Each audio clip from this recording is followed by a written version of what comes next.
Right, Dr. Stevens' opinion on HCG monotherapy from a long-term solution to symptoms and signs of low testosterone. Waste of time. Dr. Stevens' opinion on Clomid Monotherapy as a long-term solution for symptoms of low testosterone, and it's the same.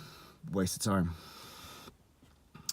If you can't get your levels up through lifestyle, nutrition and exercise, and looking at reversible causes such as hypothyroidism, liver dysfunction, etc., then the best way of optimizing your hormone levels is using a single ester such as testosterone enanthate or testosterone cypionate, and having HCG alongside that to mimic luteinizing hormone. That's it. Then you need to address your lifestyle, exercise and nutrition. This isn't a quick fix. This is a lifelong commitment. This is something that should not be entered into lightly.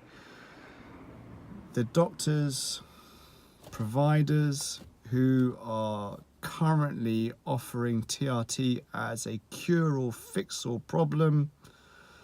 solution, are doing so irresponsibly, and God, you know, it's scary stuff.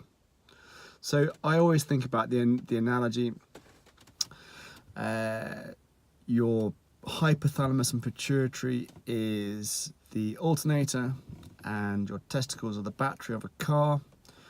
A reversible problem is the electrics. Now, if you have a problem with the electrics, then you correct that. If you have a problem with the battery and alternator, you correct the problem with the battery on the alternator. You know, you can apply a set of jump leads, which would be the HCG monotherapy and Clomid monotherapy, but essentially you need to replace the battery and alternator if you cannot find a cause for your electrical fault that is causing a drain on your battery and alternator. I kind of hope that makes sense. Yeah, don't listen to the bozos.